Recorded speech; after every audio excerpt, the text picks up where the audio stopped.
passons au prochain sujet, Séraphin. Effectivement, nous avons la venue, l'apparition de 3 nouveaux Séraphins. On les attendait, hein. Bon, enfin, au début, je me suis dit, peut-être que, au niveau des Séraphins, peut-être que l'auteur va mettre Mihawk, l'horrible mid à la toute fin, l'infâme mid à la toute fin, pour faire genre en mode, vous voyez, lui il apparaît, il est tellement fort, alors que non, bon, il a apparu dès le début avec Hancock. Bon, rien à voir du coup. Nous avons Doflamingo, flow monstrueux, hein, le flow qu'on connaît très bien.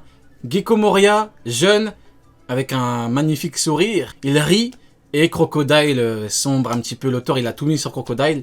Oken, t'es là? Ouais, bah, du je coup, suis la pile pour la clim. Ouais, parfait. Bah, du coup, double question déjà par rapport à Kainu, rapidement, quelques mots, ton avis sur le fait qu'il est toujours derrière son bureau. Et bah, du coup, est-ce que tu veux nous parler des Séraphins? Akainu, je vais même pas en parler, c'est juste un clown et à un moment, faut arrêter. Ok, masterclass. À chaque fois qu'on nous le montre, c'est pour la même chose. Ça y est, en vrai, y a rien à dire sur lui. C'est un clown, on a compris qu'il était au second plan. Maintenant, c'est Chevalier Divin et Gorosei. Maintenant, pour les Séraphins, aïe, aïe, aïe, aïe, aïe. Il y a quelques mois, j'avais prévenu. J'avais dit, les gars, si on voit qu'il n'y a que 7 Séraphins, faites attention à vous. Faites très, très, très attention à vous. Et là, jusqu'à preuve du contraire, on nous montre qu'il y a 7 Séraphins. Et ça m'étonnerait qu'on nous en montre d'autres. Parce que là, on nous en a montré 7. Comme par hasard, c'est les 7 premiers. Ça m'étonnerait qu'on nous montre un Séraphin de Baggy. Mention spéciale, parce que Teach, lui, ne s'est pas pris de piqûre dans le fion. Donc c'est parfait. Contrairement à d'autres Shishibukai. Attends, j'ai bien entendu. Les gars, Mihawk s'est pris quoi dans le quoi? ils ont dit baisse ton froc. Attends, Vegapunk il a dit à Mihawk de baisser son froc, il lui a mis quoi? J'ai pas compris. Une piqûre dans le fion. Ah ouais. Ok, c'est intéressant. Pour prendre son ADN. Ok, c'est obligatoire. Il y a que comme ça qu'il pouvait prendre son ADN, il est parti fouiller là-bas. Après, il a quel âge Mihawk, il a quel âge? Bah, plus de 40 ans. Quarantaine, hein. Ah, à mon avis, il a pas que fait la piqûre alors. Hein. C'est bon. Vas-y, on continue, continue. C'est l'âge, frérot, c'est pas méchant, c'est bon. Médecin. Ouais, du coup, il va bien, frérot. Du coup, ouais, ils sont partis vérifier au fond de la poche de Mihawk, du coup, ouais. Et après? Non, mais du coup, en vrai, on sait tous que les Séraphins, soit là, ils sont déjà au niveau des originaux, soit ils vont les dépasser. C'est un des deux. Pour moi, ils sont là équivalents aux originaux. Et de toute façon, tout le monde est d'accord avec ça, que quoi qu'il arrive, même s'ils ne sont pas maintenant, ils vont les dépasser. On peut pas nous remplacer les Shishibukai. Eux qui parlent de shonen pour Akainu, pour Mihawk et pour je sais pas qui, parler de shonen aussi avec les Séraphins. Si on nous les montre, s'ils ont été remplacés, c'est pour qu'ils soient plus forts que les autres. Et de toute façon, ça a un peu été dit ça dans l'œuvre. Maintenant, il y a un problème. Parce que les Séraphins ont tous le même niveau. Et on m'a juré que le Shishibukai Mihawk était beaucoup plus fort que les autres. Alors les gars, moi j'ai une question. Comment, si tous les Séraphins vont dépasser les originaux, comment ça se fait que le Séraphin de Mihawk a le même niveau que les autres? Et du coup, est-ce que le Séraphin de Mihawk sera beaucoup plus fort que les autres, puisque lui aussi va dépasser l'original? J'aimerais bien qu'on me réponde à ça. Quelqu'un peut me répondre? Moi je peux te répondre facile. Ouais, dis-nous. C'est parce que tu comprends pas, parce que Mihawk il est jamais à fond. Jamais on comprend. Il est pas... Ouais. Mihawk il est pas à fond. Toujours il s'en fout de tous les combats. Et ça, toi, tu sais pas lire, parce que Mihawk, comme il a pas fait d'attaque nommée sur Barbe Blanche, alors ça veut rien dire. Très belle imitation, mon cher Tsunis, d'un 20 sur 20. Mais c'est vrai que les Séraphins sont censés surpasser les originaux. Et là, bon, ça va être compliqué de surpasser un mec qui a surpassé Shanks, tout court. Donc, c'est vrai que c'est compliqué. De toute façon, on voit bien, au niveau du traitement des Shishibukai, il n'y a pas de traitement de faveur pour Mihawk, tout comme il n'y a pas de traitement de faveur pour les Séraphins. Ils sont Faut être Séraphins, honnête. Hein. Ni lui, ni rien du tout. Dans le monde de One Piece, il y a que personne sait que c'est lui le top 1 du verse, il y a que en dehors du monde. Non, il y a... Mais même niveau Yonko, là je suis désolé, mais me dire que les Séraphins sont niveau Yonko, au vu de ce qu'a dit Vegapunk, moi j'y crois pas, mais on peut quand même se dire vas-y. Mais le problème c'est que là c'est pas ça le truc. Le truc, c'est qu'ils vont tous dépasser les originaux. Tu vas pas me dire qu'ils ont tous le niveau Yonko, les originaux. Après, Crocodile, on sait jamais, hein, tu sais, son charisme. Ouais, avec son intelligence et son logia, peut-être que... Son charisme incroyable. Kaido, hein.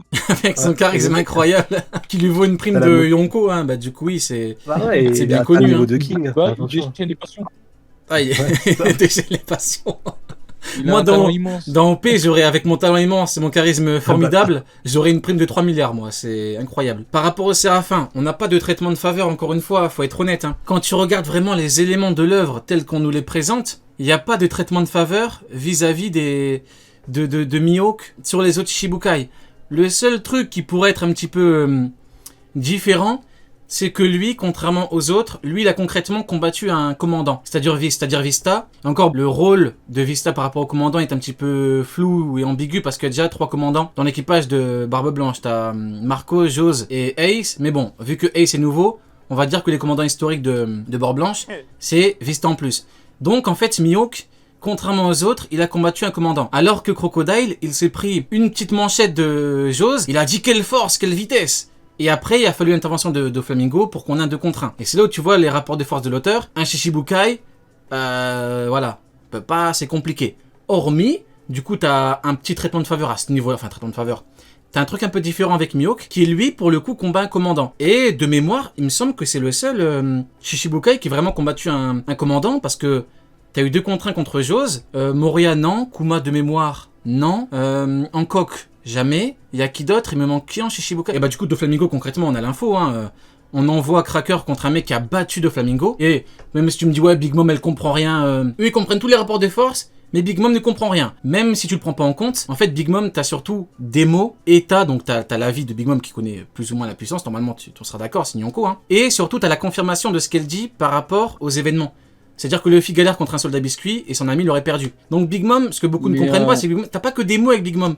T'as des mots et t'as les actes. Voilà. Mais même pour Big Mom, en fait, c'est une cause à effet. Cracker, il vient, il te dit, comme tu as vaincu Doflamingo, on m'a envoyé moi. J'ai pas le souvenir que dans le manga, il y a un autre exemple où on te cite directement le nom de l'autre personne et où on te dit, comme tu l'as vaincu, on m'a envoyé moi. Là, en fait, ça veut tout dire Big Mom. Et en plus de ça, Big Mom, juste après, on la voit, elle est lucide, elle veut vraiment que tout se passe bien. Donc, elle a vraiment pris ses dispositions nécessaires pour que tout se passe bien. Parce qu'elle sous-estime pas Luffy. C'est vrai. Là, elle sait qu'il a vaincu Doflamingo. Donc, elle se dit, vas-y, il a vaincu Doflamingo.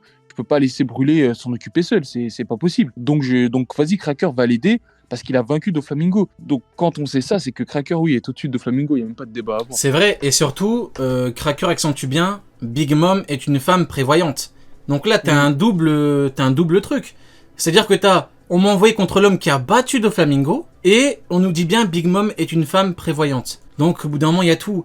Et ça va avec les rapports de force globaux, entre guillemets, de l'auteur. On voit bien, Marineford. Encore une fois, t'as que Mihawk. Mihawk, il était entre guillemets en opposition avec 2 commandants, Vista, et Jose, du coup, quand il a tapé Barbe Blanche, encore une fois, t'as un peu Mihawk qui a un statut à part parce que lui attaque Barbe Blanche. Mais bon, le problème c'est qu'il attaque Barbe Blanche pour que Jose l'arrête. Et ça c'est encore une fois, tu vois bien que c'est commandant. Et Marco lui envoie qui? Un commandant contre lui. Donc c'est compliqué cette histoire. On voit bien que les Shichibukai, voilà, quand t'es Shichibukai t'as une limite. On peut me dire oui mais c'est pas pareil, il veut être tranquille et tout. Ça change rien. Ouais il est archi fort parce qu'il était tout seul. Bon bah Kuma il avait un statut, il était seul en tant que Shichi. Pourtant voilà, Weeble. Donc bon. Pichon. Du coup, ouais, voilà au niveau des séraphins. Parlons maintenant au niveau des fruits. Pensez-vous qu'on peut avoir exactement les mêmes fruits? Parce que pour Crocodile, on sait que l'horrible Vegapunk ne peut pas faire de Logia. J'ai trouvé un petit fanart fort intéressant. Crocodile avec le Doku Dokunomi de Magellan. Et moi, je pense que s'il lui donne ce fruit-là, qui n'est pas un Logia, mais un Paramecia, Magellan qui travaille directement pour le GM, donc il peut avoir mis au service du coup son corps, ses pouvoirs. Pensez-vous qu'on peut avoir du coup ce pouvoir-là en particulier? Je trouve qu'il a beaucoup de flow et qu'il peut être archi puissant. Mon cher Neil, t'as un avis là-dessus? Je sais pas si t'as un visuel sur le live. Du coup le fruit que Crocodile pourra avoir, et on a un petit exemple avec le fruit de Magellan. Qu'est-ce que t'en penses? Le Doku, franchement, ça serait un truc de fou. Hein. Mais tu penses pas vraiment qu'ils vont exploiter le côté Logia, en fait, simplement? Bah, je sais pas, il a dit qu'il pouvait pas, donc s'il l'a fait et qu'il a dit je peux pas, c'est compliqué. Comment ça? Ah, c'est vrai, oui, tu parlais du truc du sang. Ouais, qu'il a pas réussi à dupliquer. Ouais, en vrai, ça pourrait être un truc de malade. Hein. Genre, avoir à la fois, parce que on rappelle quand même que les séraphins, c'est, comment ils s'appellent, les gènes de King. Donc, du coup, tu as quand même de la puissance de ouf, et tu mets le pouvoir le plus effrayant qu'on a vu actuellement, qui a effrayé en tout cas les pirates actuellement, c'est-à-dire celui de Magellan. Sur Impel Down, rappelez-vous le nombre de personnes gradées ou qui sont actuellement devenues des Yonko qui sont passées par ce fruit-là et qui ont, qui ont douillé, en fait, simplement. Donc, en vrai, ouais, c'est vrai, il y a Flamingo dans le chat, il te demande pourquoi celui-là en particulier. Mais c'est un exemple, hein. C'est parce que j'ai trouvé le truc, c'est stylé. C'est juste un exemple. Moi, je trouve que ça serait dangereux, en vrai. Ok, Sony, t'as un avis là-dessus par rapport au fruit de Magellan ou un autre fruit, si t'aimes bien? Enfin, que tu penses que tu peux avoir. Il serait trop cheaté. Magellan, il avait un pouvoir trop cheaté. Et du coup, Oda, il s'est amusé en faisant son problème d'aller au chiottes tout le temps là. Parce que du coup, il était beaucoup trop fort. Magellan était beaucoup trop fort. Magellan, c'est le premier ennemi qui a dit à Luffy, en sérieux, réelle confrontation 1v1, bah vas-y, je bouge pas.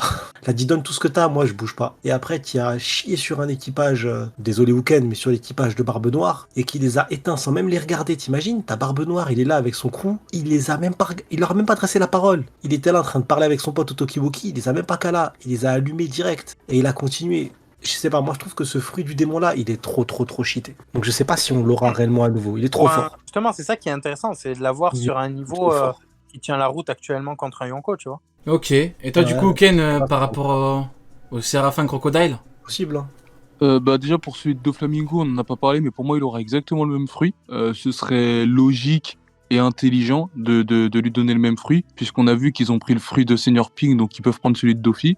Ouais. Et ensuite, alors c'est une très bonne idée, hein. Lui donner le fruit de Magellan, ce serait quelque chose par rapport à son style de combat et tout, qui lui correspondrait le mieux. Parce que justement, je cherchais des paramécias à lui donner, et j'avais pas pensé à celui de Magellan, et honnêtement, celui de Magellan, ça pourrait être une excellente idée.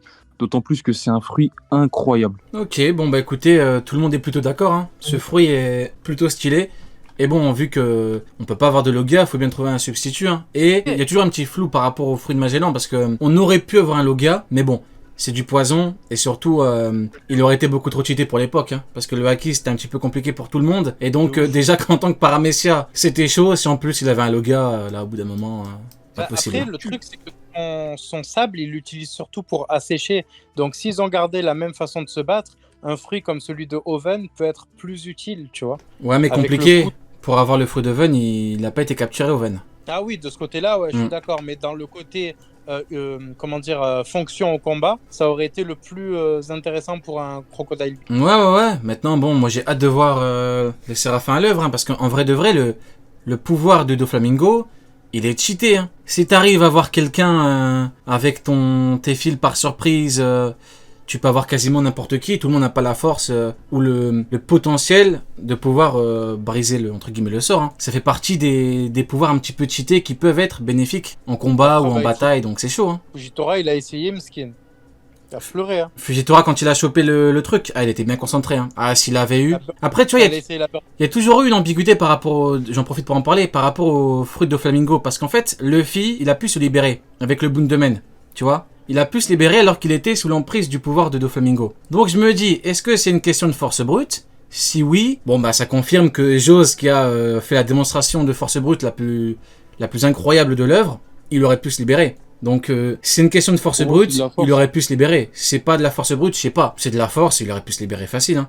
Donc c'est une question de haki. Voilà pourquoi ils sont... Oui, mais de toute façon, concrètement, Doflamingo, même si il laissait Jose comme ça, il aurait rien pu lui faire. Parce qu'il se met en diamant, donc forcément Doflamingo peut pas le couper. Voilà, Jose c'est un monstre, hein. Jose il rigole pas. Hein.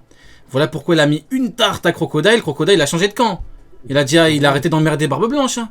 Ah, la tarte elle a fait mal. Hein. Les gens comprennent pas pourquoi Okiji il a dit oh Diamono Jose, parce que ces tartes font mal. Hein. Les gens pensent que Jose il rigole, mais ces tartes c'est pas... C'était l'attaque ultime de Jose aussi. Ouais. le Mark Landers Nomi. Masterclass, c'est vrai que c'est sa technique finale. Et c'est vrai qu'il a juste fait un petit peu saigner, il a tout donné. En fait, ce qui est drôle dans l'histoire, c'est qu'il a tout donné, mais Barbe Blanche, il lui dit quand même, vas-y, combat-le. Il a vu, hein, en donnant tout, il a rien fait. Bon, vas-y, combat-le, vas-y, fais-toi fumer, vas-y. Barbe Blanche, il a dit, mais moi, je vous déteste tous, j'aime que Ace. Allez tous crever. Je te jure, c'est vrai. Pendant que je cours le libérer. Je te jure. Je veux être qu'avec Ace dans le bateau. Comme Marco avec Vista, il a dit Vista, vas-y, va te faire one-shot par le mec qui est plus fort que Shanks, là. Vas-y, je t'aime pas, tu me fais chier, vas-y. Va combattre le mec là-bas. Un truc qui serait intéressant avec le fruit de Magellan, c'est le côté Venom, parce qu'on l'a pas vu réellement l'exploiter quand ils se sont barrés. Tu vois, donc vraiment avoir un Séraphin avec ce fruit-là et voir comment défaire son pouvoir, moi je clique fort. Ok, bon bah écoute, avant-dernier sujet,